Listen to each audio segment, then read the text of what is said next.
আসসালামু আলাইকুম প্রিয় দর্শক, আপনারা জানেন যে বিভিন্ন সময়ে এই সরকারকে আপনারা বলতে শুনবেন যে বাংলাদেশে গণমাধ্যমগুলো, মিডিয়াগুলো অবাধ স্বাধীনতা ভোগ করছে। মানে এত স্বাধীনতা কখনো ভোগ করেনি বাংলাদেশের মিডিয়া, এ ধরনের কথা বলা হয়ে থাকে। কিছুটা যে স্বাধীনতা নেই তা আমি বলছি না, কিন্তু সেটার মাত্রাটা কতটুকু। অথবা যদি আমি অন্যভাবে বলি যে কোনো একটা সরকার যখন নাকি মিডিয়ার স্বাধীন কর্মকাণ্ডকে, স্বাধীন প্রকাশকে আপত্তি জানায় অথবা সেটা নিয়ে তারা অস্বস্তি বোধ করে, সেটা কেন করে? বেসিক্যালি তারা করে হলো যখন নাকি সরকারের কোনো কর্মকাণ্ডের সমালোচনা করা হয়, এই সমালোচনা তারা সহ্য করতে পারে না, এবং সহ্য করতে পারে না বলেই তারা মিডিয়ার মুখ বন্ধ করতে চায়, সমালোচনার মুখ বন্ধ করতে চায়। সাধারণ নাগরিক যখন সমালোচনা করে তাকে ভয় দেখায়। এটা আমরা কিন্তু অনেক বছর ধরে দেখে আসছি। কাজেই গত বছরের আওয়ামী লীগ সরকার চলে যাওয়ার পর 5ই আগস্ট, 8ই আগস্ট আওয়ামী লীগ সরকারের পর নতুন সরকার ডক্টর ইউনূসের সরকার দায়িত্ব নিলেন। এর ঠিক এক মাসের মাথায় এসে, এক মাস পর এসে সেপ্টেম্বরের 11 তারিখে, আমাদের নিশ্চয়ই মনে আছে, ডক্টর মোহাম্মদ ইউনূস জাতির উদ্দেশ্যে একটা ভাষণ দিয়েছিলেন, এবং সেই ভাষণে তিনি স্পষ্ট করে বলেছিলেন যে মন খুলে আমাদের সমালোচনা করুন। কাকে বলেছিলেন? মিডিয়াকে বলেছিলেন, সাধারণ মানুষকে বলেছিলেন। উনি মত প্রকাশের স্বাধীনতা কতটা বিশ্বাস করেন তার প্রমাণ হিসাবে উনি এই কথাটা বলেছিলেন। আমি যদি ওনার কথাটা হুবহু বলি আপনাদেরকে, উনি কি বলেছিলেন? উনি বলেছিলেন, আমরা সবাইকে বলে দিয়েছি আপনারা মন খুলে আমাদের সমালোচনা করেন, আমরা সবার মতামতের প্রতি শ্রদ্ধাশীল। তো এটার পর আমরা বিভিন্ন সময় দেখেছি, হ্যাঁ এটা ঠিক যে অনেকেই মন খুলে সমালোচনা করেছেন, আমি নিজেও করেছি, আমি নিজেও অনেক কথা বলেছি। কিন্তু ইন্টারেস্টিং হলো সেই সমালোচনাগুলির ফল কি হয়েছে। সেই সমালোচনার পরে কি যে বিষয়ে সমালোচনা করা হয়েছে সেটা লজিক্যাল কি লজিক্যাল না, এটা নিয়ে কি সরকার কোনো ব্যাখ্যা দিয়েছে? সরকার কি বলেছে যে না আপনারা সমালোচনা করেছেন ঠিক আছে, বাট আমরা মনে করি এর চেয়ে এটাই ভালো, আমরা এই জন্য এটা করছি। সমালোচনা করার অর্থটা কি? যে আপনি এটা নিয়ে একটা সেকেন্ড থট দিবেন, দ্বিতীয়বার চিন্তা করবেন যে এত লোক যেহেতু বলতেছে তাহলে আমরা দেখি কি হয়। অথবা আপনারা কোনো অ্যাকশনে যাবেন, বলবেন যে না আপনাদেরটা ঠিক না, আমাদেরটা ঠিক আছে, অথবা আপনারা চেঞ্জ করবেন। আমার বক্তব্য হলো যে কোনো একটা সমালোচনাকে সরকার গ্রহণ করেছেন আমার কাছে সেরকম মনে হয়নি। যে কারণে একবার আমি একটু কৌতুক করে বলেছিলাম যে ডক্টর ইউনূস বলেছেন যে আপনারা মন খুলে সমালোচনা করুন, এবং তারপর একটা কথা বলেছেন কিন্তু আমরা কেউ শুনিনি, মনে মনে বলেছেন। সেটা হলো আপনারা যাই সমালোচনা করেন আমি সেটা কানেই তুলব না। এটা আমার কাছে মনে হয়েছিল বলে আমি বলেছিলাম। যা হোক, এরপর কি হলো? এরও অনেক দিন পর এই বছরের মে মাসে আমাদের press secretary mister Shafiqul Alam, উনি চট্টগ্রাম প্রেস ক্লাবে গিয়েছিলেন একটা আলোচনা সভায় অংশ নিতে। সেখানে যে উনি বলেছিলেন যে সাংবাদিকতায় বর্তমানে যে অবস্থা চলছে এর চেয়ে ভালো সময় আর কখনো আসেনি। উনি নিজে এক সময় সাংবাদিক ছিলেন, যদিও একটা সংবাদ মাধ্যমে চাকরি করতেন, বিদেশি সংবাদ মাধ্যম এএফপিতে চাকরি করতেন।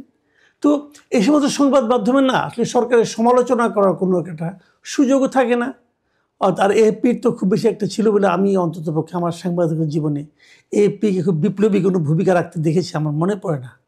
অনেকটা নিরামিষ টাইপের সাংবাদিকতা উনি করেছেন এএফপিতে। তারপরেও উনি দেখেছেন তো অন্যান্যরা কেমন সাংবাদিকতা করেন, কি চাপের মুখে পড়েন, এগুলো উনি দেখেছেন। এবং ওই দেখার মাধ্যমে উনি কী বলেছেন, আমি ওই মে মাসের 2 তারিখে এই বছরের চট্টগ্রাম প্রেস ক্লাব উনি যে কথাগুলি বলেছেন সেখান থেকে আমি দুটো লাইন আপনাদের পড়ে শোনাই। উনি বলেছেন, আওয়ামী লীগ সরকার পতন ও অন্তর্বর্তী সরকার দায়িত্ব নেওয়ার পর এখন দেশে সাংবাদিকতার চর্চায় সব থেকে ভালো সময় যাচ্ছে। এই কথাটা ওনার বক্তব্য, এবং সাংবাদিকরা নাকি মন খুলে কথা বলতে পারছে। ভালো কথা। এখন আসেন, আমি এত আলোচনা এই পুরনো ঘটনা দুটো বললাম কেন সেটা একটু ব্যাখ্যা করি। বিষয়টা হলো এই যে গত 2 দিন আগে একটা তথ্য বেরিয়েছে, সেটা গুগল বের করেছে। গুগল বাংলাদেশের যে সমস্ত প্ল্যাটফর্মগুলি পরিচালনা করে তার মধ্যে একটা হলো ইউটিউব। ইউটিউব গুগল পরিচালনা করে। কিন্তু ইউটিউবের মাধ্যমে অনেকে অনেক কিছু বলে, অনেক ভিডিও এখানে অনিয়ার হয়।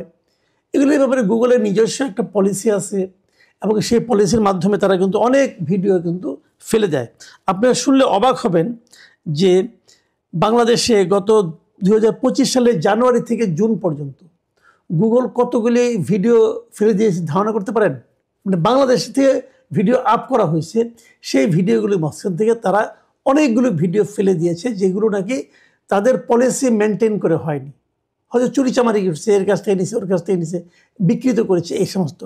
সেরকম ভিডিওর সংখ্যা হলো 6,21,655টি। মানে এত প্রায় 6.5 লাখ ভিডিও তারা তাদের ইয়ে থেকে ফেলে দিয়েছে। যে এগুলো সম্পন্ন ভিডিও নয় এবং এগুলোর মধ্যে মানুষের কুৎসা আছে, মানুষকে গালাগালি করা আছে, এই জন্য এগুলো তারা একদম জাস্ট ফেলে দিয়েছে। এতগুলি ফালানোর পরও তার মানে তারা কিন্তু ভিডিও ফালানোর ক্ষেত্রে খুব একটা কার্পণ্য করে না। কিন্তু তারপরও দেখা গেছে এবছর সরকার এই গুগলকে অনেকগুলি ভিডিও ফালানোর জন্য, সরিয়ে ফেলার জন্য অনুরোধ করেছে, ভিডিও অথবা নিউজ অনেকগুলো। কতগুলো করেছে ধারণা আছে আপনার? মানে এবছর সব মিলিয়ে 279টি অনুরোধ করেছে অন্তর্বর্তীকালীন সরকার। 279টি ভিডিওকে সরানোর জন্য, ভিডিও এবং কন্টেন্ট এবং নিউজ সরানোর জন্য তারা গুগলকে রিকোয়েস্ট করেছে। গুগলের বেশিরভাগই তাদের অনুরোধ রাখেনি, কারণ সরকার যেগুলো করেছে, কেন এগুলো সরকারের অধিকাংশ সরকারের সমালোচনামূলক ভিডিও, মানে এই ভিডিওগুলোতে সরকারের সমালোচনা করা হয়েছে। তো গুগলের বক্তব্য হলো যে সমালোচনা তো করতেই পারে, দেখতে হবে মিথ্যা কিনা, কিন্তু তারা মিথ্যা খুঁজে পায়নি, সরায়নি। তাহলে এখন আমার প্রশ্ন হলো, সরকার কেন সরাতে বললেন? তাহলে সরকারকে তার বিরুদ্ধে যারা সমালোচনা করেছে সেই সমালোচনাগুলিকে সহ্য করতে পারেন না, তাহলে অনুরোধ করবে কেন? এবং ম্যাক্সিমাম অনুরোধ করেছে বিটিআরসি। বিটিআরসি হলো টেলিযোগাযোগ নিয়ন্ত্রণ কমিশন, যেটা সরকারের একটা প্রতিষ্ঠান। তারাই ম্যাক্সিমাম কিন্তু রিকোয়েস্ট করেছে গুগলকে যে এগুলো সরিয়ে ফেলেন, এবং গুগল তাদের রিকোয়েস্টের ম্যাক্সিমাম রিকোয়েস্ট তারা রাখেনি, অগ্রাহ্য করেছে। কিন্তু এরা রিকোয়েস্ট করেছে, তারপরে রিকোয়েস্ট করার দরকারটা পড়লো কেন? এই কারণে পড়লো যে এই সমালোচনাগুলি সরকার নিতে পারছিল না। যদি সরকার নিতে না পেরে, সমালোচনাগুলি সহ্য করতে না পেরে গুগলকে রিকোয়েস্ট করে যে সরিয়ে ফেলে, এবং তারা কিন্তু জানে যে গুগল প্রতি বছর 6 মাস পর পর তাদের কাছে কে কত রিকোয়েস্ট পাঠায়, কোন দেশ থেকে কত রিকোয়েস্ট আসে যে এগুলি কন্টেন্ট অপসারণ করার জন্য, তার একটা তালিকা তারা প্রকাশ করে কিন্তু। এবং সেই তালিকার থেকে এই তথ্যগুলো আমরা পেয়েছি। এটা নিয়ে প্রথম আলো রিপোর্টও করেছে আজকে, একটা ইন্টারেস্টিং, আপনারা পড়ে দেখতে পারেন। তো তাহলে তারা জানে যেটা এটা গুগল প্রকাশ করে দিবে, তারপরেও সরকারের রিস্কটা কেন নিল? নিয়েছে এই কারণে তারা আসলে সমালোচনাকে সহ্য করতে পারছে না। ওই যে ডক্টর মোহাম্মদ ইউনূস বলেছিলেন যে আপনারা প্রাণ খুলে সমালোচনা করুন, ওটা আসলে কথার কথা ছিল। উনি বলেছেন প্রাণ খুলে সমালোচনা করুন, কিন্তু ওনার প্রতিষ্ঠান সমালোচনা করে আবার সরিয়ে নেওয়ার জন্য গুগলকে রিকোয়েস্ট করছে। তাহলে বুঝতেই পারছেন, একটা প্রতিষ্ঠান, একটা মানুষ, একটা সরকার সমালোচনাকে কখন সহ্য করতে পারে না বলেন তো? যদি সমালোচনাটা তাদের গায়ে লাগে। কখন গায়ে লাগে? যখন সমালোচনাটা মিলে যায়। আমরা ছোটবেলায় একটা প্রবাদ শিখেছিলাম না, যে কানাকে কানা বলিও না, খোরাকে খোরা বলিও না, ইহাতে ওনারা মনে দুঃখ পায়। এখন সরকার যদি কানার মতো কাজ করে এবং সেটা যদি কেউ বলে দেয় যে এই লোকটা, এই সরকার কানার মতো কাজ করতেছে, সে যদি, তার যদি কোনো একটা লোক দুর্নীতি করে, কেউ যদি বলে দেয় ওই লোকটা দুর্নীতি করতেছে, তখন তাদের গায়ে লাগবে। এবং এই গায়ে লাগার কারণেই তারা কিন্তু লজ্জা শরম খেয়ে, লজ্জা শরমের মাথায় খেয়ে তারা গুগলকে রিকোয়েস্ট করেছে, ভাই এগুলো সরিয়ে নেন। তারা জানতো কিন্তু যে এইগুলো তথ্য প্রমাণ ছাড়া রিকোয়েস্ট করলে কোনো লাভ নাই, গুগল সরায় নাই। তাহলে আসলে কি দাঁড়াচ্ছে? ডক্টর ইউনূস এবং তার সরকার মুখে যা বলে সেটা আসলে করে না, এবং তাদের সহ্য ক্ষমতাও অনেক কম। আগে সরকারগুলোর চেয়ে খুব বেশি সহ্য ক্ষমতা এই সরকার আছে এমনটি মনে করার কোনো কারণ নেই।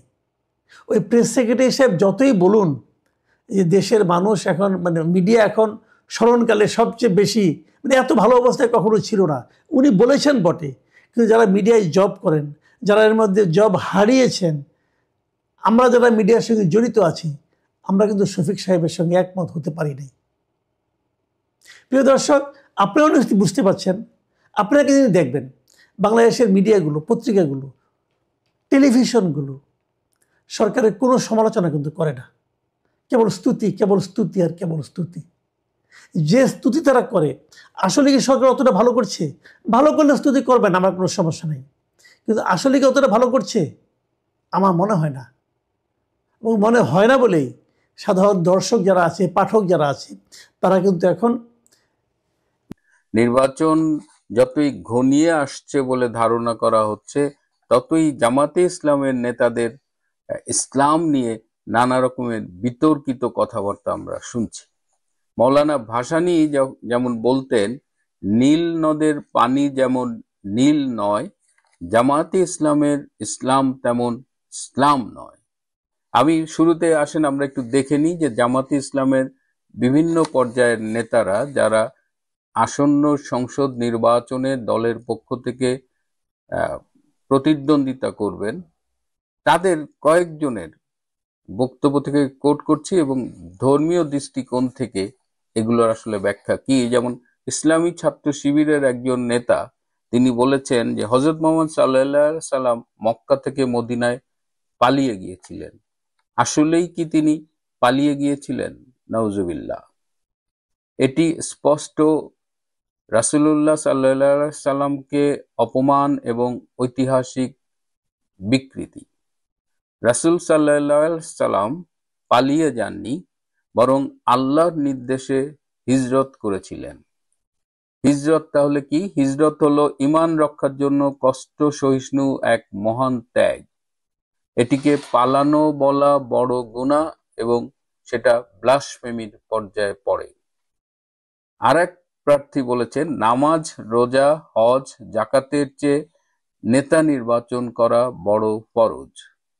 অথচ আমরা জানি যে ইসলাম ধর্ম অনুযায়ী সবচেয়ে বড় ফরজ হলো ঈমান আনা, আল্লাহ এবং তার রসুলের প্রতি সঠিক বিশ্বাস স্থাপন করা হলো সবচেয়ে বড় ফরজ। তারপরের ফরজ হলো নামাজ, তারপরে রোজা, হজ, যাকাত, এগুলো ফরজ। কিন্তু এর উপরে এই যে নেতা নির্বাচন করা, এটি কোনো ফরজ বিষয় না।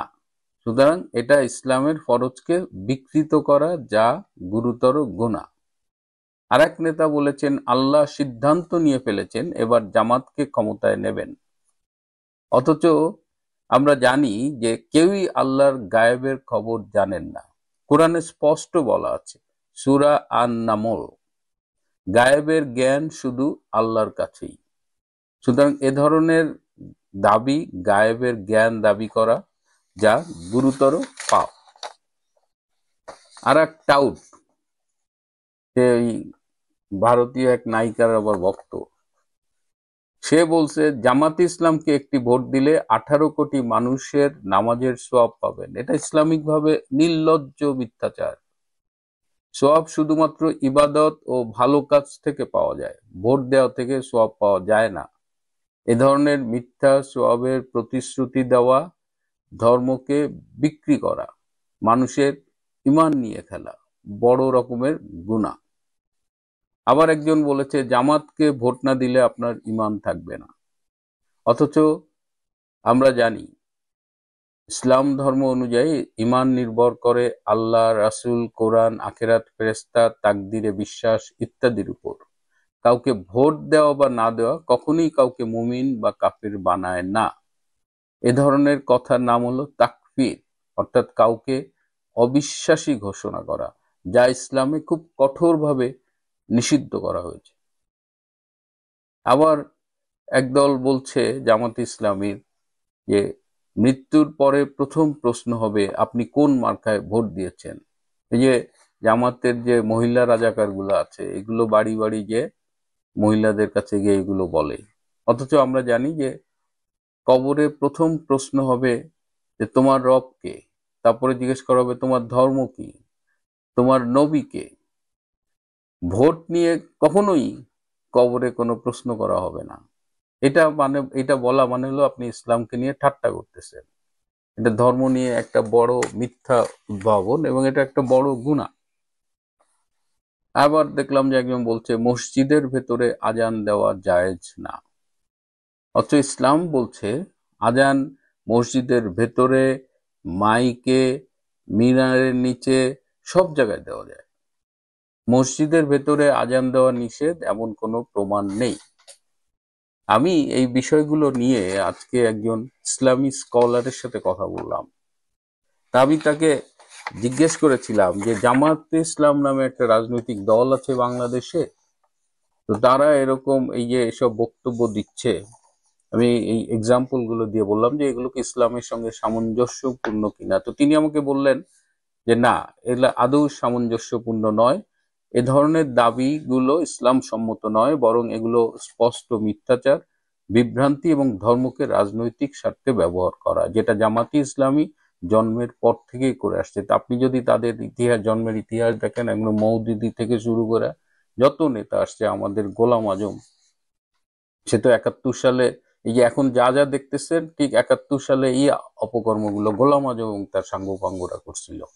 তো তিনি ইংরেজিতে বলেছেন, আমি আলোচনার সুবিধার্থে বাংলা করে নিয়েছি। তিনি বলেছেন যে ইসলামের সবচেয়ে বড় নিষেধগুলোর একটা হচ্ছে ধর্মীয় বিষয়কে বিকৃত করে মানুষের কাছ থেকে স্বার্থ আদায় করা।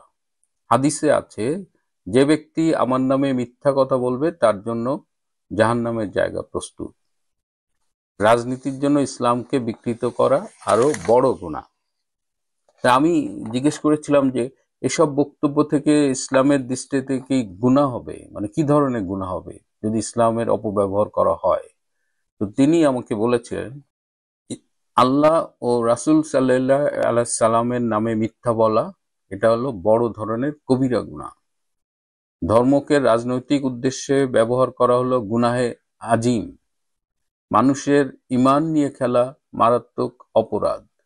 কোরআন হাদিস বিকৃত করা, এতে ঈমান নষ্ট হওয়ার আশঙ্কা তৈরি হয় এবং মুসলমানদের মধ্যে ফিতনা ছড়ানো কঠোরভাবে নিষিদ্ধ। এবং সংক্ষেপে যদি এই জামাতে ইসলামের নেতাদের তথাকথিত বক্তৃতা এবং আমি যে ইসলামী স্কলারের সাথে কথা বললাম, এগুলো যদি মিলিয়ে সংক্ষেপে একটা কনক্লুশন টানি, তাহলে জামাতে ইসলামের নেতাদের কথাগুলো ইসলাম সম্মত নয়, এটি ধর্মের স্পষ্ট বিকৃতি, এটি মানুষের মধ্যে বিভ্রান্তি ছড়ায়, এটি রাজনৈতিক স্বার্থে ইসলামকে ব্যবহার করা, যা ইসলামে কঠোরভাবে নিষিদ্ধ করা হয়েছে, এবং স্পষ্ট গুনাহ এবং অনেকগুলোই কবিরা গুনাহ। ইসলামে এমন প্রচারণা, এমন বক্তব্য হারাম এবং মানুষের ঈমানকে বিপদে ফেলতে পারে। আরেকজন হলো এই চট্টগ্রামের শাহজাহান চৌধুরী, গডফাদার, একসময় এমপিও নির্বাচিত হয়েছিলেন। তিনি তো হুমকি দামকি দিয়ে বেড়াচ্ছেন, বলেছেন যে আল্লাহ আমার জন্য সূর্য ঠেকিয়ে রাখবে। তা আমি জিজ্ঞেস করেছিলাম ইসলামী স্কলারকে কি এটা বলা কি জায়েজ কিনা। তো তিনি বলেছিলেন ইসলামে এরকম কথা বলা সম্পূর্ণ নিষিদ্ধ, কারণ সূর্য, চাঁদ, পৃথিবী সবই আল্লাহর কুদরতি নিয়মে চলছে। কোনো মানুষ, আলেম, নেতা বা পীর কাউকেই আল্লাহ এমন ক্ষমতা দেন না যে তার জন্য সূর্য থেমে থাকবে। একজন সাধারণ মানুষ বা রাজনৈতিক নেতা যখন এসব দাবি করে, তখন সেটা হয় গুরুতর মিথ্যা, অহংকার এবং ইসলাম বিরোধী কথা। এখন বিষয় হলো বাংলাদেশের মানুষ ধর্মপ্রাণ, সহজ সরল, ধর্মভীরু। তাদের কাছে এইসব ইসলামের নামে মিথ্যা কথা বলে, ইসলামের অপব্যবহার করে ভোটের রাজনীতিতে সুবিধা নেওয়ার চেষ্টা করছে জামাত ইসলাম। এটি যদি আপনি ইসলামের কথা ভাবেন, যদি আপনি প্রকৃত মুসলমান হন, তাহলে এই জামাতের ইসলাম ধ্বংসের থেকে দূরে থাকুন। ভোটের জন্য, ক্ষমতার জন্য এমন কোনো অপকর্ম নাই যেটা জামাত করতে পারে না, এটা আমরা ইতিহাসেও দেখছি। এবং জামাতের প্রতিষ্ঠাতা আবুল আলা মওদুদি, তার ছেলে পর্যন্ত এই জামাত ইসলামের বিপক্ষে কথা বলেছেন।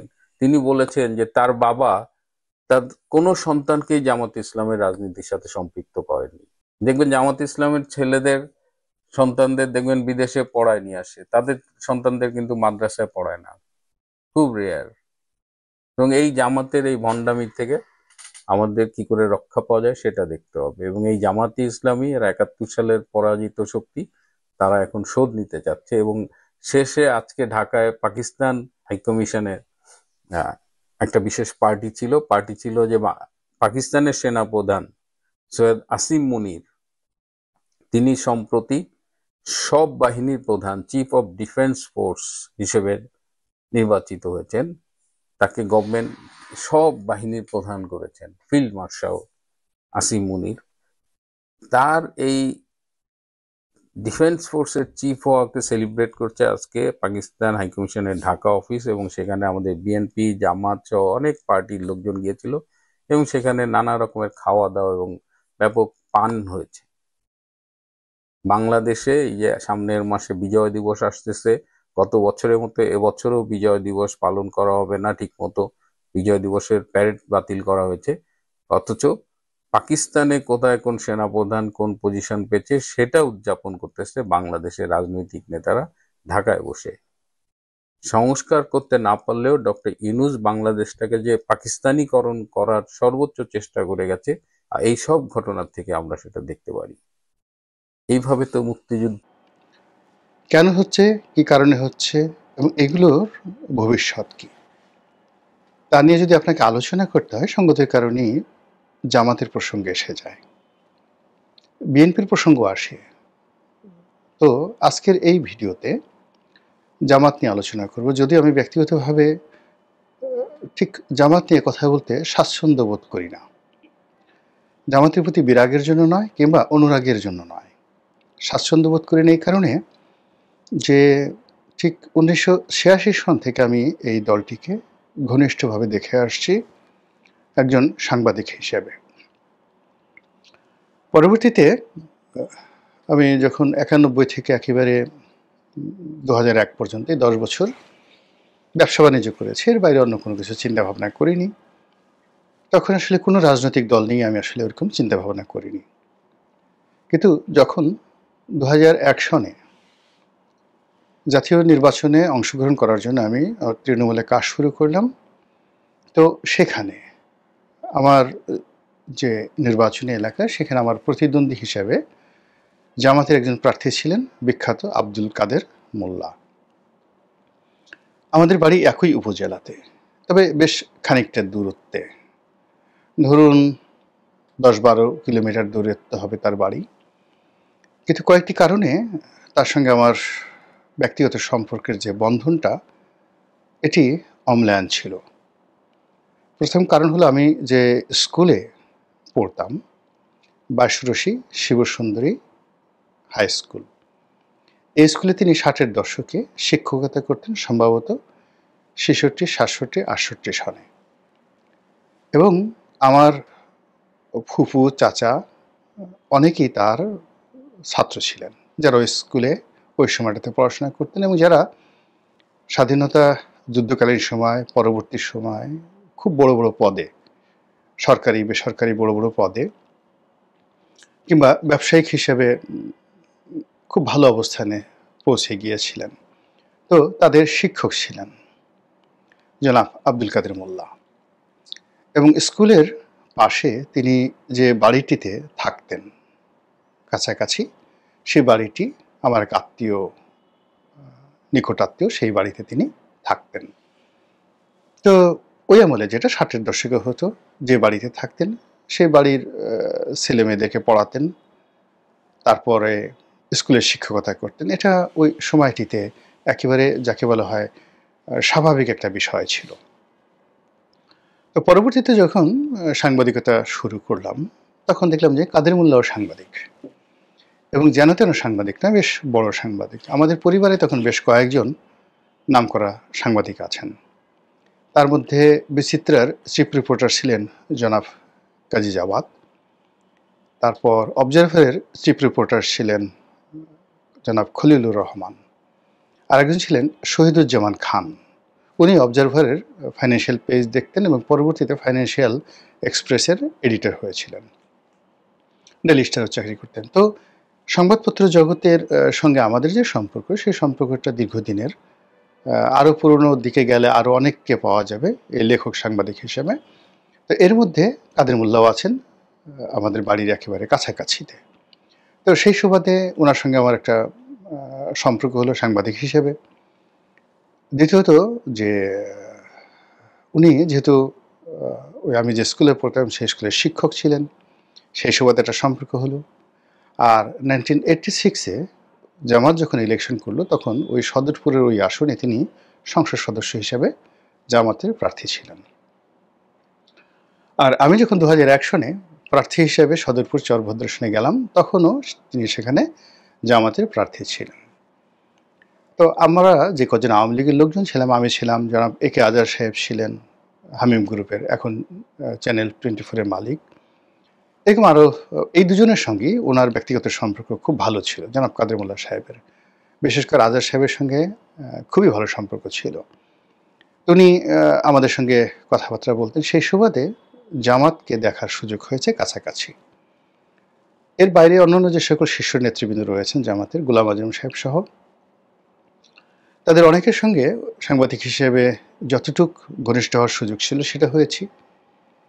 আবার পরবর্তীতে যখন 2009 সনে সংসদ সদস্য হয়েছি তখন তো জামাতের অনেককে বন্ধু হিসেবে, সহকর্মী হিসেবে কাছাকাছি পেয়েছি। এবং যেই কারণে জামাতের উপর যখন মারাত্মক বিপদ নেমে এলো 2010 সনের পরে, কেন জানি আমি তাদের প্রতি সহানুভূতিশীল ছিলাম।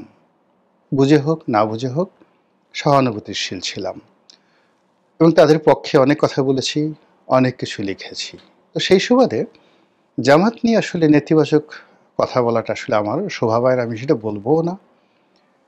71-এ তাদের যে ভূমিকা আছে সেই ভূমিকার কারণে তারা অনুতপ্ত হোক বা না হোক এটা তাদের ব্যক্তিগত বিষয়। আমি 71 নিয়ে জামাতের সমালোচনা আগেও করতাম, এখনও করি, কিন্তু ব্যক্তিগতভাবে কোনো মানুষের সঙ্গে আমার জামাতের কারোর সঙ্গে তেমনি শত্রুতা নেই।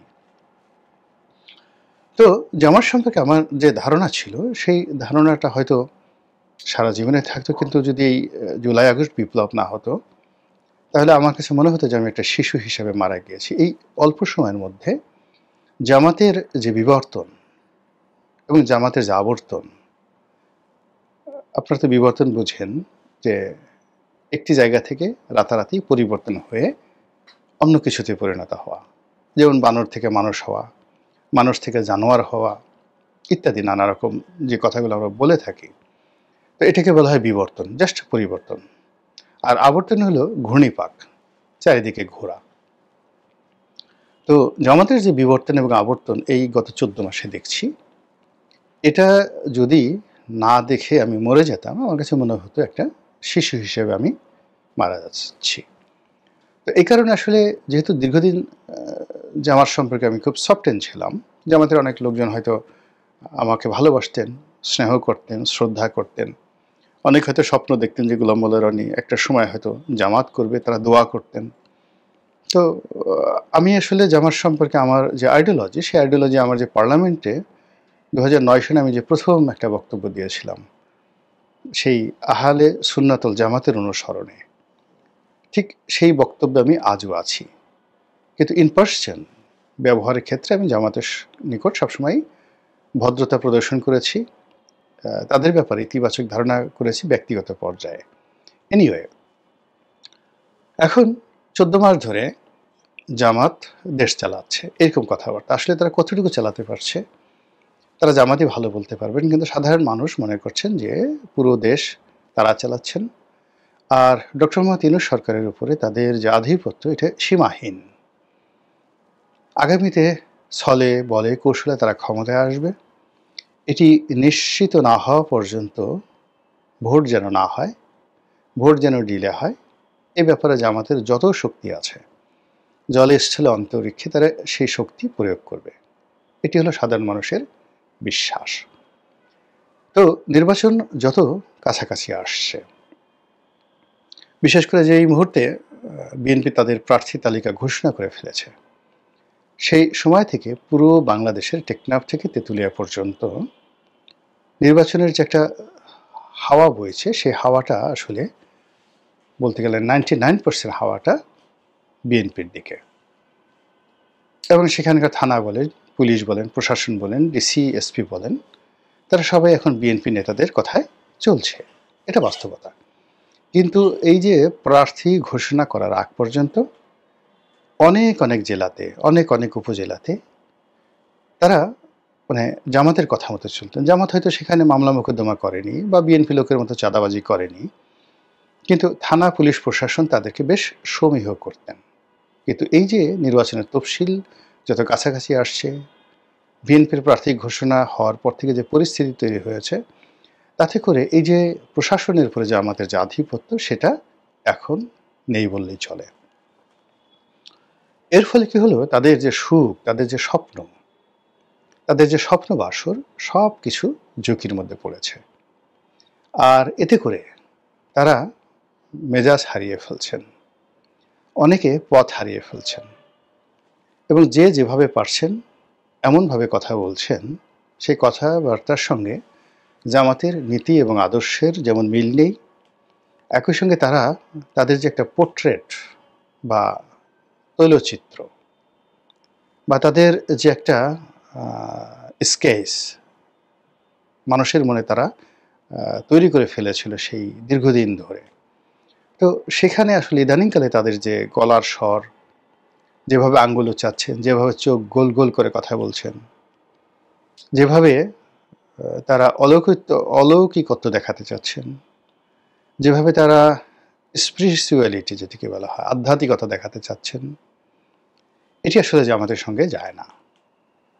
জামাত প্রথম থেকে একটা আধ্যাত্মিক বিমুখ দল। তারা মনে করে যে শরীয়তের যে বিধানগুলো, এটা করতে হবে, পরিশ্রম করতে হবে, কিন্তু এখানে আধ্যাত্মিকতা বলতে ফু দিয়ে উড়ে যাওয়া, আল্লাহ রাসূল নূরের তৈরি, আকাশ থেকে এমনি এমনি অনেক কিছু আসবে, আমি বললাম ফু, ফু দিলে বাতাস প্রবাহিত হবে, বৃষ্টি হবে, এই জিনিসগুলো জামাতের যে আইডিওলজি, সেই আইডিওলজিতে পড়ে না। তারা যেমন দেখা গেল এই কবর জিয়ারত করা কিংবা কোনো জিয়ারতের জন্য ভ্রমণ করা, এটাকে রীতিমতো হারাম মনে করে। মাজার, পীর প্রথা, বাউল প্রথা ইত্যাদি যে কোনো জিনিসই তারা ইসলামের সঙ্গে সাংঘর্ষিক মনে করে। এখন সেই জামাত, যে জামাত দীর্ঘদিন যাবৎ বলে আসছে যে আল্লাহ রাব্বুল আলামিন প্রতিটি জিনিসই তোমাকে দেবেন তোমার কর্মফল অনুযায়ী, যেভাবে করবে ঠিক সেভাবে ফল পাবে, আর যেভাবে তুমি বিশ্বাস করবে ঠিক সেই বিশ্বাস অনুযায়ী তোমার কর্মের স্পৃহা জাগ্রত হবে। তুমি যদি বিশ্বাস করো যে আমি একটা চোর হব, চোরকে তোমার খুব ভালো লাগে, তাহলে চুরি করার যত বুদ্ধি তোমার মধ্যে আসবে। তাহলে বিশ্বাসটা অর্থাৎ ইমান থেকে তোমার কর্মের প্রেরণা আসবে। তো তোমার ইমানটা যদি আল্লাহর দিকে হয়, রাসূলের দিকে হয়, তোমার কর্মটা ঠিক সেরকমভাবে হবে, কিন্তু তোমার অর্জনটা হবে তোমার কর্ম দিয়ে। অর্থাৎ তুমি যদি ভালো কর্ম করো, ভালো ফলাফল পাবে, মন্দ কর্ম মন্দ ফলাফল পাবে। এখানে মাঝামাঝি কোনো জায়গা জামাত বিশ্বাস করে না। কিন্তু জামাতের যারা প্রতিপক্ষ, তারা মনে করেন যে একটা মানুষ 90 বছর যাবৎ চুরি করছে, ধর্ষণ করছে, রাহাজানি করছে, পথের মধ্যে হঠাৎ করে কোনো একজন অলি আল্লাহ দেখা হলো, অলি আল্লাহ তাকে জিজ্ঞাসা করলেন, বাবা কেমন আছো, এক গ্লাস পানি দাও। আপনি পানি দিলেন, বা ওই বৃদ্ধ মানুষটি পানি দিল, পানি খেয়ে অলি আল্লাহর সেই মন শান্ত হয়ে গেল, অলি আল্লাহ একটা ফু দিলেন, সঙ্গে সঙ্গে সেই লোক অলি আল্লাহ হয়ে গেল। এই জিনিসগুলো জামাত বিশ্বাস করে না। কিন্তু এই যে নির্বাচনের এই সময়টিতে হঠাৎ করে মনে হচ্ছে যে জামাত নিজেরা সবাই অলি আল্লাহ হয়ে গেছেন। এখন তাদের আমিরকে বলা হচ্ছে টাটকা অলি, জিন্দা অলি, জীবন্ত অলি, চলাফেরা করা অলি। কে বলছেন? তাদের আর একজন সংসদ সদস্য প্রার্থী মুফতি আমির হামজা। তাদের একজন ধর্মগুরু আছেন মুফতি সৈয়দ মোহাম্মদ ইব্রাহিম। তো তিনি যে বক্তব্য দেন, সেই বক্তব্যে মনে হয় যে আরশে আজিমের অনেক খবরাখবর ইলহামের মাধ্যমে তার হৃদয়ে আসে, এবং তিনি সেই বক্তব্যগুলো দেশ জাতিকে জানিয়ে দেন, এবং জামাতের লোকজনও তার কাছ থেকে অনেকে শিক্ষা নেয়। তাদের একজন ওয়াজিন আছেন, ওয়াজ করেন, জনাব তারেক মনোয়ার, দীর্ঘদিন ধরে। তো তারেক মনোয়ার সাহেব একবার বলেন অক্সফোর্ডে পড়ান, একবার আমেরিকাতে সে কোন হার্ভার্ড, অক্সফোর্ড, কেমব্রিজ, মানে কোনো কিছুই তার বাদ যায় না কথা বলতে গিয়ে। তার বাবা নাকি কবে সংসদ সদস্য ছিলেন, কি ছিলেন, ইত্যাদি ইত্যাদি, আরও অনেক কিছু। এনিওয়ে, কিন্তু এই ভদ্রলোক আওয়ামী লীগের জমানাতে যে বক্তব্য দিতেন, ডক্টর মোহাম্মদ ইউনূসের বিরুদ্ধে যে বক্তব্য দিতেন, সুদ ঘুষের বিরুদ্ধে যে বক্তব্য দিতেন, এখন সেগুলি উল্টে গিয়ে তিনি এখন বলতে গেলে হাজ্জাজ ইবনে ইউসুফের মতো শক্তিশালী হয়ে পড়েছেন। এখন তিনি আওয়ামী লীগকে ইমানের দাওয়াত দিবেন। আওয়ামী লীগ যদি তার দাওয়াত না শুনে তিনি তাদেরকে মারবেন, তাদেরকে ছ্যাঁচা দিবেন, গুঁতো দিবেন, ইত্যাদি ইত্যাদি নানা রকম বক্তব্য সোশ্যাল মিডিয়াতে ভাসছে। তার মতো করে জামাতের অনেক নেতা কেউ আঙ্গুল বাঁকা করতে চাচ্ছেন, কেউ আকাশের সূর্যকে সাক্ষী রেখে বলছেন যে তাকে অতিক্রম করার ক্ষমতা সূর্যের নেই, সূর্য আল্লাহর হুকুমে। ওই যে ভদ্রলোক বললাম, সেই ভদ্রলোকের ইজ্জতের মানে জিল্লতিতে, নূরের জিল্লতিতে সূর্যের যে গতি থেমে যাবে, না যাবে অস্ত, না হবে উদিত। এই ধরনের কথাবার্তা বলার চেষ্টা করছে। আরেকজনে বারবার বলার চেষ্টা করছে, do you know who's I am? আমি কে? ধরুন আমার নাম গদা শাহ। তা আমি যখন বারবার বলবো যে remind it, rewind it, remember it, I am গদা Shah, I am Putu Shah, it means যে আমি আমার এই গদা শাহ বা পুটু শাহ যে আমার বাপ দাদা নাম দিয়েছে, এই গদা শাহ পুটু শাহর ব্যাপারে আমি সচেতন নই। আমার বিশ্বাস হচ্ছে না যে আমার নাম গদা শাহ, আমার নাম পুটু। সেই জন্য আমি বারবার লোকজনদেরকে স্মরণ করে দিতে চাচ্ছি। মানুষ যখন অহংকার করে, ওয়ালা তামশি ফিল আরদি মারহা ইন্নাল্লাহা লা ইউহিব্বু কুল্লা মুক্তালিন ফাকুর, আল্লাহর পবিত্র কালামের পাকের বাণী। খুবই যাকে বলা হয় চিরাচরিত একটা আয়াত, যে এই জমিনে অহংকার করে হেঁটো না। তোমরা এই অহংকার করে আমার জমিনটাকে ফাটিয়ে ফেলতে পারবে না, কিংবা লাভ দিয়ে আমার পাহাড়টিকে অতিক্রম করতে পারবে না। তো সেখানে জামাতের যারা নেতা এই আয়াতগুলো জানার পরেও তারা অহংকার করছেন, ভীষণ রকম অহংকার করছেন, যেটা তাদের চরিত্রের সঙ্গে মিলে না। তারা গলায় পাড়া দিতে চাচ্ছেন, জিহ্বা ছিঁড়ে ফেলতে চাচ্ছেন, এবং যেন তেন নয়। তারা গলায় পাড়া দিয়ে ডান হাত দিয়ে জিহ্বা ছিঁড়বেন না, বাম হাত দিয়ে টান দিয়ে জিহ্বা ছিঁড়ে ফেলবেন, এবং সবাইকে সাবধান করছেন যে সাবধানে কথাবার্তা বলবেন, সেই দিন আর নেই। আর এই কথা বলছেন একেবারে শীর্ষ পর্যায়ের নেতৃবৃন্দ, যারা কখনো জোরে কথা বলতেন না, হাসি মুখে ছাড়া কথা বলতেন না, এখন তারা কথায় কথায় রাগ হয়ে যাচ্ছেন। তো এই যে আপনার যেটা ট্র্যাক রেকর্ড রয়েছে, সেই ট্র্যাক রেকর্ডের বাইরে আপনি যখন বের হয়ে যাবেন, কিংবা আপনার যে সীমা পরিসীমার বাইরে চলে যাবেন, বর্গক্ষেত্র, গোলাকার ক্ষেত্র, আয়তক্ষেত্র বা ত্রিভুজ, ট্রায়াঙ্গেল, যাই বলেন না কেন, আল্লাহ রাব্বুল আলামিন প্রতিটি প্রাণীর জন্য একটা সীমারেখা নির্ধারণ করে দিয়েছেন। মানবের জন্য, জানোয়ারের জন্য, পশু পাখি, কীটপতঙ্গের জন্য। যদি আপনি হারিয়ে যান এবং সেই সীমার বাইরে চলে যান, আপনি আর সীমার ভিতরে ফিরতে পারবেন না। সীমা অতিক্রমকারীকে আল্লাহ কখনই পছন্দ করেন না, এবং সীমা অতিক্রমকারীর সবচেয়ে বড় বিপত্তি হলো সে আর তার সীমার মধ্যে ফিরতে পারে না। তো সেই দিক থেকে আপনি দেখবেন যে একটা প্রজাপতি ঘরের মধ্যে ঢুকে গেছে, সে চেষ্টা করলে, আপনি বারবার চেষ্টা করছেন যে এই ঘরের মধ্যে মরে যাবে, কিন্তু সে আর বেরোতে পারছে না। ঘরের মধ্যে একদিন দুই দিন পরে সে মারা গেল। এভাবে যখনই কোনো একটা মানুষ, কোনো একটা আওয়ামী লীগ এবং বিএনপির নেতৃত্ব পরিবর্তনের চেষ্টা চলছে বিদেশ থেকে। কথাটা আসলে আওয়ামী লীগের জন্য প্রযোজ্য, বিএনপির জন্য এখন প্রযোজ্য না।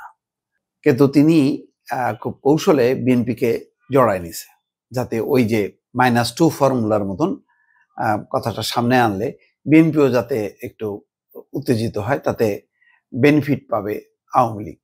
সেই কারণে হয়তো কথাটা এনেছেন।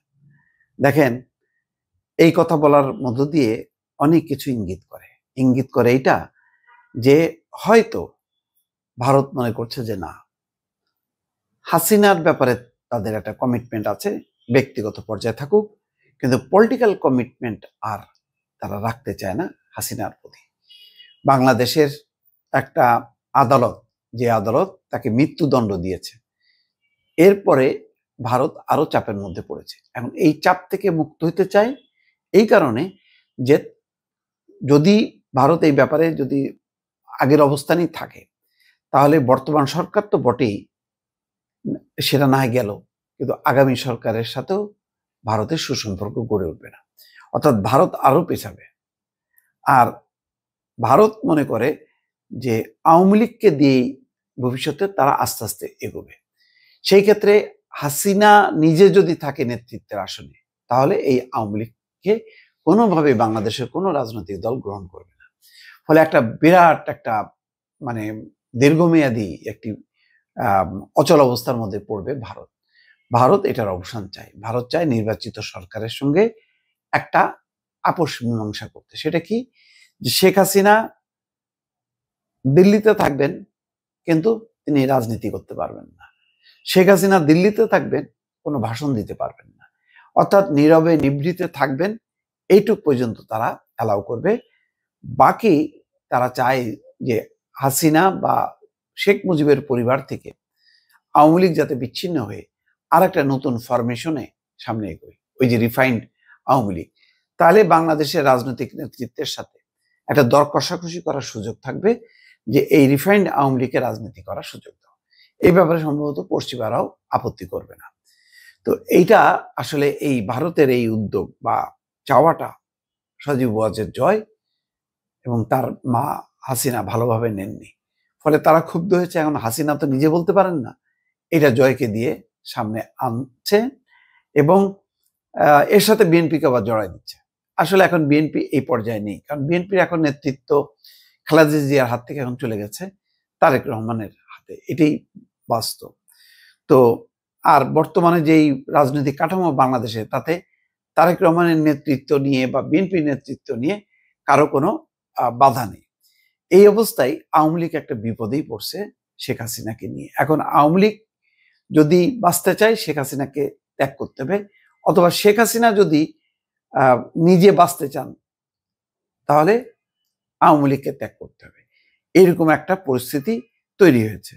তিনি বলছেন যে শেখ হাসিনার অবর্তমানে এবং তার মায়ের পর তিনি দলের নেতৃত্বে আসছেন কিনা, তিনি বলেন দলই ব্যাপারে সিদ্ধান্ত নেবে, আমরা একটা গণতান্ত্রিক দল, ভবিষ্যৎ নেতৃত্ব কে হবে এটা দল নির্ধারণ করবে, আমি বা অন্য কেউ এটার উপর নির্ভর করে না। যাই হোক, এখন শেখ হাসিনাকে মাইনাস করে জয়ও যদি নেয়, তাতেও হয়তো তেমন একটা সমস্যা হবে না, কিন্তু সেটা হলো আর একটা আওয়ামী লীগের আসতে হবে শেখ হাসিনা বিহীন।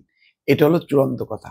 হয়তো এটা ভারতের এরকম একটা মুভের কথা বা মানে তার অবস্থানের কথা সজীব ওয়াজে জানতে পেরেছে। ভারতও হয়তো এইরকম একটা চায়, সেটা হয়তো বাংলাদেশের যে জাতীয় নিরাপত্তা উপদেষ্টা খলিলুর রহমানকে ধারণা দিয়েছে। তো এটা মানে যেহেতু সজীব ওয়াজের জয় এবং আওয়ামী লীগের শীর্ষ নেতৃত্ব খোঁজখবর রাখে যে ভারত সরকার কি করতে পারে, হয়তো সেখান থেকে লিক হয়েছে খবরটা, বা ভারত হয়তো নিজেই আলোচনা করছে যাতে আপাতত মানে তারা তাদের সংকট থেকে বের হওয়ার জন্য চরমভাবে ক্ষিপ্ত ছিল এবং তারা মনে করতো যে এই সোশ্যাল মিডিয়া তাদের 12টা বাজাচ্ছে। ঘটনাও সত্য, কারণ যেহেতু মত প্রকাশের স্বাধীনতা ছিল না, মানে স্বাধীনভাবে কোনো কিছু লেখা যেত না, বলা যেত না, সুতরাং তখন ফেসবুক পেজ বা ইউটিউব খুব পপুলার ছিল এবং যার যে অবস্থান থেকে সে প্রতিবাদ করত এবং মানুষ এটাকে রেসপন্স করত। এই কারণে যেহেতু সোশ্যাল মিডিয়া নিয়ন্ত্রণ করা যায় না, তারা চেষ্টা করেও পারেনি। সুতরাং সোশ্যাল মিডিয়াকে একটা গুজব ছড়ানোর একটা কারখানা হিসাবে তারা চিহ্নিত করত এবং এটা মেইন স্ট্রিম মিডিয়া যারা বিভিন্ন চ্যানেলের সাংবাদিকরা, তারাও মোটামুটি এটাকে সেভাবে চিত্রিত করত। যার ফলে এমন একটা পরিস্থিতি হয়েছে যে কোনো ভালো সাংবাদিক বা এটাও যে সোশ্যাল মিডিয়াকে সাংবাদিকতার কাজে আরো ভালোভাবে কাজে লাগানো যায়, এটা কেউ চিন্তা করেনি এবং এটাকে যারা কাজ করত তাদেরকে খারাপভাবে দেখা হতো। যেমন আমি নিজে মেইন স্ট্রিম মিডিয়া থেকে যখন সোশ্যাল মিডিয়া কাজ শুরু করলাম, অনেকেই খুব তুচ্ছ তাচ্ছিল্য করত এবং বলা হতো যে আমিও গুজব ছড়াচ্ছি। কিন্তু কিছুদিন পরে তারা বুঝলো যে না, আমি একটা নিশ্চিত নির্ভরযোগ্য তথ্যের উপর ভিত্তি করে আমি কথা বলি। মতামতগুলির ব্যাপারে হয়তো অনেকে একমত হতো না, কিন্তু কখনো ফেক কোনো নিউজ আমি চেষ্টাও করিনি। কিন্তু এখন আমি আমার দায়িত্বটা নিতে পারি, আমি তো সবার দায়িত্ব নিতে পারি না, এটাও সত্য। হাসিনার আমলেও প্রচুর মানে গুজববাজি হয়েছে, এটা খারাপ লাগতো, এটা দরকার ছিল না। মানে শেখ হাসিনার বিরুদ্ধে এত বেশি মানে পয়েন্টস ছিল, সেগুলোর উপর ভিত্তি করে তথ্যভিত্তিক মানে কি বলে খবর প্রকাশ এবং আলোচনা কিন্তু করা যাইতো, কিন্তু সেটা ব্যবহার হয়নি। তো যাই হোক, তখন সোশ্যাল মিডিয়া ছিল একেবারে শত্রু, আওয়ামী লীগের শত্রু, সরকারের শত্রু। কিন্তু দেখেন ভাগ্যের কি নির্মম পরিহাস, বা কালের কি পরিবর্তন, বা কালের কি নির্মম পরিহাস, এখন এই সোশ্যাল মিডিয়ার টার্গেট হয়ে গেছে কিন্তু বিএনপি। যার কারণে বিএনপির শীর্ষ পর্যায়ের নেতারা বারবার বলছেন যে সোশ্যাল মিডিয়ার মাধ্যমে অপপ্রচার হচ্ছে এবং তাদের দলকে এবং ব্যক্তিদেরকে আক্রান্ত করা হচ্ছে, এবং সত্য তাই। এখন সোশ্যাল মিডিয়ায় কিন্তু আওয়ামী লীগকে খুব একটা বেশি টার্গেট করা হয় না, আওয়ামী লীগ তো আউট। এখন যেহেতু বিএনপি একটা প্রধান রাজনৈতিক শক্তি, সে ক্ষমতা আসতে পারে, তাকে টার্গেট করে কিন্তু এখন চলছে দেশে বিদেশে যেভাবে পারে। আর ইউনূস সরকার যেহেতু বলে দিছে যে মানে গণমাধ্যমের উপর স্বাধীনতা হস্তক্ষেপ করা হবে না, বা সোশ্যাল মিডিয়া, যে যার মতন করে বলছে, এবং এতে অস্বস্তি বাড়ছে। মির্জা ফখরুল ইসলাম আলমগীরের একটা কথার সূত্র ধরে আজকে দর্শক এতগুলো কথা বললাম। তিনি বলছেন সোশ্যাল মিডিয়া ব্যবহার করে মব তৈরি করা হচ্ছে। মিথ্যা? সত্য। অনেকগুলো মবের পেছনে কারিগর হচ্ছে এই সোশ্যাল মিডিয়া। তারা সংগঠিত করতেছে, তাদেরকে পরিচালিত করা হচ্ছে, মব সৃষ্টি করে বিভিন্ন প্রতিষ্ঠান, বিভিন্ন ব্যক্তির উপর হামলা করা হচ্ছে। দেখেন কথাগুলো সত্য কিনা। সোশ্যাল মিডিয়া, সামাজিক যোগাযোগ মাধ্যম এখন শুধু বাংলাদেশে নয়, সারা পৃথিবীতেই একটা বড় সংকট হয়ে দাঁড়িয়েছে বলে মন্তব্য করেন মির্জা ফখরুল ইসলাম আলমগীর। এ প্রসঙ্গে তিনি বলেন, সোশ্যাল মিডিয়ায় কোনো দায়বদ্ধতা নেই, এখানে যা খুশি তা বলা যায়। এখানে রাজনৈতিক দল, রাজনৈতিক ব্যক্তিত্ব, সামাজিক ব্যক্তিত্ব এবং ব্যবসায়ীদের বিরুদ্ধে নেতিবাচক প্রচারণা চালানো হচ্ছে, নৈরাজ্য সৃষ্টি করার চেষ্টা চলছে, মত তৈরি করা হচ্ছে। এতে দেশের গণতান্ত্রিক যাত্রা ব্যাহত হচ্ছে। বিএফিজের দ্বিবার্ষিক কাউন্সিল উদ্বোধনী অধিবেশন তিনি এই কথা বলছেন। কথাগুলো একটা লাইনও অসত্য না। অথচ দেখেন এই সোশ্যাল মিডিয়া, বিশেষ করে আমরা যারা পেশাজীবী, পেশাদার সাংবাদিক, শুধু আমরা না, অন্যান্য পেশাও যারা, তারা এটাকে চমৎকার ভাবে ব্যবহার করে তারা রুটি রুজি ইনকাম করতে পারে, মানে এই সোশ্যাল মিডিয়া, এবং বহুজনের কর্মসংস্থান তৈরি করে দিচ্ছে এই গুগল, ফেসবুক, ইউটিউব এবং ফেসবুক। বহু আমি জানি বাংলাদেশের অনেক তরুণ দেশে বিদেশে, তারা সোশ্যাল মিডিয়াতে খুবই ইতিবাচক, এবং ট্রাভেল ব্লগগুলো দেখেন, তারপরে অন্যান্য বিশেষ করে অপরাধ সংক্রান্ত বা ক্রিয়েটিভ অনেক গান বাজনা বলেন, বা অন্যান্য সাবজেক্ট নিয়ে খুব ভালো ভালো কন্টেন্ট তৈরি হচ্ছে। এমনকি গ্রামের সাধারণ যারা মানে গৃহস্থালী করে, সাধারণ মানুষ, রিপন মিয়ার উত্থান দেখেন এই সোশ্যাল মিডিয়া। আমি দেখছি যে অনেক মেয়ে, গ্রামের মেয়ে, তারা সেখানকার লোকাল যে গ্রামীণ বাস্তবতা, গ্রামীণ চিত্রটা তুলে ধরেও তারা প্রচুর ইনকাম করছে এবং তারা স্বাবলম্বী হচ্ছে। আমি নিজেও ভাই গত এই যে বাংলা ভিশনের পর থেকে আমি তো চোখে মুখে অন্ধকার দেখছিলাম, এবং বাংলাদেশে আমার কোথাও মানে চাকরি করার কোনো সুযোগ ছিল না, এবং সেটা কোনো প্রতিষ্ঠান সাহসও পেত না আমাকে ডাকার জন্য। আমিও কিন্তু এটার উপর নির্ভরশীল, কিন্তু আমি এটাকে অপব্যবহার করিনি। বিশ্বাস করেন, আমি একদম মানে ইমান বলতেছি যে আমি যা কিছু করছি বিবেকের তাড়নায় করছি। আমি এটা নিয়ে অনেক ব্ল্যাকমেইল করতে পারতাম, প্রচুর টাকা ইনকাম করতে পারতাম, আমি এটাকে যেভাবে অপব্যবহার করে সেভাবে করতে পারতাম না। আমি দেখছি যে আমি যদি সঠিক লাইনে আমি যদি কাজ করতে পারি, তাহলে আমার কি হচ্ছে, আমার সাংবাদিকতাও করা হচ্ছে, অন্যদিকে আমার মানে আর্থিক যে ইনকামটা, সেই ইনকামটাও আমার থাকছে, এবং আমি সেলফ ডিপেন্ডেন্ট হইতে পারি। তো তো কেন আমি মানে বেলাইনে যাব? সুতরাং এই যে একটা সুযোগ, সোশ্যাল মিডিয়া, ফেসবুক, গুগল, এইটা হয়তো আমি জানি না মানে কতকাল এই অবস্থাটা থাকবে, ভবিষ্যতে তো নাও থাকতে পারে, কিন্তু এখনো যে সুযোগ আছে এই সুযোগটা কাজে লাগায় অনেক সাধারণ মানুষ, রিপন মিয়ার মতন মানুষ, আরো অনেকেই, কয়জনের নাম বলবো আর, দেখেন আপনারা নিজেরাই দেখেন, অনেকেই কিন্তু আজকে খুব ভালোভাবে চলছে এবং তারা নিজেরা চলছে শুধু না, তারা রেমিটেন্স নিয়ে আসছে। আমিও তো বলতে পারি যে রেমিটেন্স যোদ্ধা, কারণ আমাকে তো টাকা দিচ্ছে না, আমাকে ডলার পাঠাচ্ছে, গুগল, ফেসবুক আমাকে ডলার পাঠাচ্ছে, সেই ডলার বাংলাদেশ ব্যাংক হয়ে আমার কাছে টাকা আকারে আসছে। আমি তো ডাইরেক্ট কোনো ডলার পাচ্ছি না, ডলার পাচ্ছে বাংলাদেশ সরকার, আমি পাচ্ছি টাকা। তাহলে আমি মানে কি বলে মানে বৈদেশিক মুদ্রা অর্জন করছি, যেটা বাংলাদেশের কাজে কিছুটা হলেও লাগছে, একদম ক্ষুদ্র বালুকণার মতন হইলেও তো লাগছে। এরকম অনেক বালুকণা মিলে মিলে তো অনেকে এটা সরকারের রেমিটেন্সটা বাড়াচ্ছে। যারা বিদেশে কাজ করছে তারা রেমিটেন্স, আর আমরা দেশে থেকে কাজ করেও কিন্তু গোপন রেখেছিলেন। ইনকাম ট্যাক্সের ফাইলে তিনি গোপন রেখেছিলেন। তো সেটা একটি ব্যাংকের ভল্ট থেকে উদ্ধার করা হয়েছে। প্রাথমিক যতটুকু জানা গেছে তাতে করে মনে হচ্ছে যে 10-12 কেজি তো হবেই, অর্থাৎ যদি এক ভরিতে 1 তোলা, 1 তোলা 80 ভরিতে 1 কেজি, এখানে 850 ভরি স্বর্ণ পাওয়া গেছে। তো এগুলোর মধ্যে অনেক কিছু আছে, আমি সেগুলো পরে বলবো। তো সেক্ষেত্রে ধরুন কত হয়, 80 তোলায় যদি 1 কেজি হয়, তো সেক্ষেত্রে 10-12 কেজি তো হবেই। তো আমি নিজে যেমন আসলে 10-12 কেজি স্বর্ণ একসঙ্গে দেখিনি কখনো, আমার জীবনে আমি দেখিনি।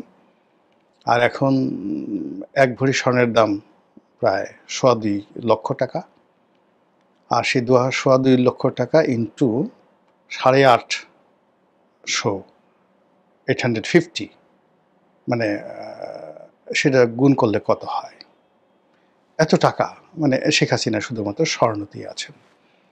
তো এই কথা এবং এত বড় আবিষ্কার করা এবং এই কথা প্রচার করার পর সরকার যেটা আশা করেছিল যে সারা বাংলাদেশে একটা সিসি রব পড়ে যাবে, যে একই কথা, শেখ হাসিনার মতো এরকম লোভী একজন মহিলা, সে এই রাষ্ট্রের অর্থ দেশের বাইরে পাচার করেছে, বস্তায় বস্তায় সে স্বর্ণ দেশের বাইরে পাচার করেছে, এবং তাকে যে হেলিকপ্টারে করে নিয়ে যাওয়া হয়েছে, সেই হেলিকপ্টার না হলেও 20 থেকে 30 ট্রাঙ্ক স্বর্ণ ছিল। তার প্রমাণ হলো ব্যাংকের ভল্টের মধ্যে, বা ব্যাংকের সেই যাকে বলা হয় ভল্ট, তো আর কেউ ভাড়া নিতে পারে না, ওই ছোটো ছোটো বাক্স আছে, অগ্রণী ব্যাংকের ছোটো ছোটো বাক্স আছে।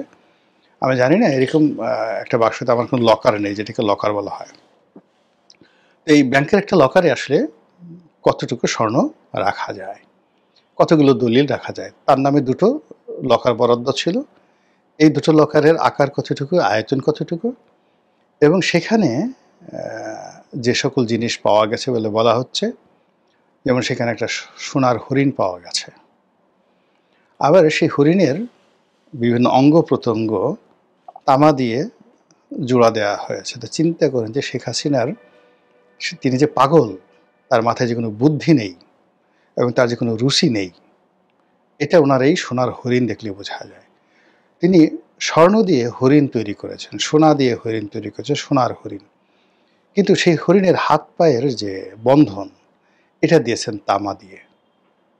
এ কাজ কেউ করে বলেন তো? এরপরে অনেকগুলো বড় বড় স্বর্ণ দিয়ে তিনি নৌকা তৈরি করেছেন। এরকম একটা নৌকার ছবি আমরা দেখলাম। এখন নৌকা যে কয়টি এটা বলা যাচ্ছে না। তো এখন ওই যে নৌকা এবং হরিণ, এই হরিণটা কত বড় হরিণ, সাইজ কি, এই কারণে হলো পত্রিকা আমরা যে ছবি দেখেছি, তাহলে তো আমরা যেমন, আমি একজন এমপি হয়েছি, এমপি হওয়ার পরে অনেকে স্বর্ণের নৌকা, কোটপিন আমাকে উপহার দিয়েছে। এটা আওয়ামী লীগে অহরহ। আমার কাছে বাসায় এরকম 20-25টি এরকম স্বর্ণের নৌকা আছে, আমি এগুলো কখনো ব্যবহার করি না। তো এগুলো ওদের হয়তো 5-6 হাজার টাকা, একদম হালকা, মানে কোনো মতে কোনোটা এত পাতলা করে তৈরি করে দেয়, 1/2 ইঞ্চি ছোট্ট একটা কোটপিন। কিন্তু এটাকে যদি আপনি তৈরি মানে ছবি তুলতে চান, এটাকে এত বড় করে আপনি ছবি তুলতে পারবেন দেখে মনে হবে যে অন্তত 1 কেজি দিয়ে একটা স্বর্ণের নৌকা তৈরি করে গোলাম মোল্লা রনিকে দেওয়া হয়েছে। তো কাজেই আসলে ওখানে বলতে হবে যে ওই স্বর্ণের যে হরিণটি বা স্বর্ণের যে নৌকাটি, এটার আকার কি, আয়তন কি, এবং সেই আকার আয়তন মানে ব্যাংকের যে লকার, সেই লকারে ঢুকে কিনা। 1। 2 নম্বর হলো এখানে 10 কেজি বা 12 কেজি স্বর্ণের গহনা। আপনি যদি সলিড গোল্ড হয়, বার হয়, তাহলে 10 কেজি সলিড গোল্ডের যে বার, এটা রাখার জন্য খুব বেশি জায়গা দরকার হয় না। তো কিন্তু যদি আপনাকে 10 কেজির আপনার গহনা হয় বা বিভিন্ন ইনস্ট্রুমেন্ট হয়, তাহলে এখানে দেখা গেল যে বিরাট একটি আলমারি, 10-12টা ট্রাঙ্ক দরকার হতে পারে। এটা নির্ভর করে যে আপনি কী ধরনের অর্নামেন্টস তৈরি করেছেন, এটার উপর নির্ভর করে। এবং এর আগে এরকম একটা প্রজেক্ট 111-এর সময় কিন্তু ব্যর্থ হয়েছিল।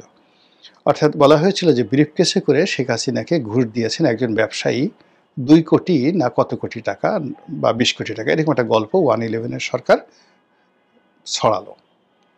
তো পরবর্তীতে সবাই দেখলো যে ব্রিফকেসের কথা বলা হচ্ছে, সেই ব্রিফকেসে আসলে 2 কোটি বা 20 কোটি টাকা তো দূরের কথা, মানে তার 10 ভাগের 1 ভাগ টাকাও ওই ব্রিফকেসে ঢুকানো যায় না। যদি এখন 1000 টাকার নোট হয়েছে, কিন্তু 11-এর সময় যে সময়ের কথা বলা হচ্ছে, তখন সর্বোচ্চ নোট ছিল 500 টাকার নোট। তো 500 টাকার নোট হিসাবে যদি বান্ডেল করা হয়, তো সেক্ষেত্রে 20 কোটি টাকা যদি কাউকে ঘুষ দিতে হয়, তাহলে বিশাল বড় কয়েকটা ট্রাঙ্ক লাগে, এছাড়া সম্ভব না। ফলে কী হলো, এই যারা গল্প তৈরি করেছে, গল্প তৈরি করতে গিয়ে এরা প্রায় ফ্লপ করে। আমাদের দেশে যেটা হয় যে বিভিন্ন ধরেন গোয়েন্দা সংস্থাতে বেশিরভাগ ক্ষেত্রেই লোকজন বোকা, এরা এত যাকে বলে কতটা স্টুপিড, আপনি এগুলো মানে শার্লক হোমসের সেই বিখ্যাত দুনিয়া কাঁপানো যে গল্প, সেই দুনিয়া কাঁপানো গল্প, এবং তার যে শার্লক হোমসের যে অ্যাসিস্ট্যান্ট ছিলেন ডক্টর ওয়াটসন সম্ভবত, তা চিন্তা করেন যে শার্লক হোমস দুনিয়ার এত বড় গোয়েন্দা এবং তার চিফ মানে অফিসার, প্রধান ব্যক্তি, তো তার বুদ্ধি কোন পর্যায়ে ছিল। তিনি যে গল্পটা করছেন সেটা বলা হয় যে পৃথিবীর সর্বকালের সেরা কৌতুক। তো তার একটা গোয়েন্দা তথ্য উদ্ধার করার জন্য, গোয়েন্দা কর্ম করার জন্য কোথাও গেছেন, মাঠের মধ্যে শুয়ে আছেন। তো মাঠের মধ্যে শুয়ে থাকার পরে গভীর রাত্রে ঘুম ভেঙে গেছে। ঘুম ভেঙার পরে শার্লক হোমস দেখলেন যে তিনি অবাক হয়ে গেলেন। তো পাশে তার সহকারী ডক্টর ওয়াটসন তাকে ডাকলেন, বললেন যে উপরের দিকে তাকাও। তো উনি উপরের দিকে তাকালেন, চিতিয়ে শুয়েছিলেন, তাকালেন। জি স্যার, তাকিয়েছি। কিছু দেখতে পাচ্ছ? বলে হ্যাঁ দেখতে পাচ্ছি। কি দেখতে পাচ্ছ? আকাশে আজকে অনেক সুন্দর একটা চাঁদ উঠেছে, গভীর রাত্রি, এবং ঠিক মধ্য গগনে চাঁদ আছে, তার পাশে বেশ কয়েকটি তারকা আছে, অতটা উজ্জ্বল নয় কিন্তু বোঝা যাচ্ছে। তো শার্লক হোমস রাগ হয়ে গেলেন যে তুমি আকাশের তারকা দেখছো, চাঁদ দেখছো, কিন্তু আমরা যখন ঘুমাতে গিয়েছিলাম আমাদের মাথার উপরে যে একটা তাঁবু ছিল, আর আমরা যখন ঘুমিয়েছিলাম তখন চোর এসে আমাদের তাঁবুটা যে চুরি করে নিয়ে গেছে, এখন যে আমরা খোলা আকাশের নিচে, এটা কি দেখতে পাচ্ছ না? এই হলো গোয়েন্দাদের জ্ঞান বুদ্ধির সীমা পরিসীমা। তো এই সকল রাজনৈতিক প্রতিপক্ষকে দমন করার জন্য যে নাটকগুলো তৈরি করা হয়, ড্রামাগুলো তৈরি করা হয়, এই সকল ড্রামাগুলোই আসলে এই গোয়েন্দা সংস্থার লোকজন করে, এবং তারা সবসময় কাঁচা হাতে এই কাজগুলো করে। এরাই সেই রিচার্ড নিক্সনকে ডুবিয়েছে সেই ওয়াটারগেট কেলেঙ্কারির মাধ্যমে। বাংলাদেশে যে সকল মানে অপকর্ম হয়েছে, এই সমস্ত কিছুই সরকারের পতন হয়েছে কিন্তু গোয়েন্দাদের ব্যর্থতার কারণে। এখন এরকম শেখ হাসিনার এরকম সোনা গহনা নিয়ে যে সকল গল্পগুজব হচ্ছে, সে সমস্ত গল্পগুজব পাবলিককে বিশ্বাস করানো যাচ্ছে না। মানুষজন হাসাহাসি করছে, কিন্তু শেখ হাসিনা সাধারণ মানুষের মতো না, সে আরও দুষ্ট। তার যে আইকিউ লেভেল আপনার আমার মতো না। সে বলছে যে হ্যাঁ আমার সোনা, প্রথমে বলছে যে আমার কোনো সোনা গহনা নাই, আমার কোনো সোনা গহনা নাই, ওইগুলো ওর মধ্যে কেউ হয়তো ঢুকানো হয়েছে, ওইগুলো করাইল বস্তিতে দিয়ে দেওয়া হোক। পরে আবার উনি সাথে সাথে চিন্তা করলেন যে না, এই কথার সাথে আরও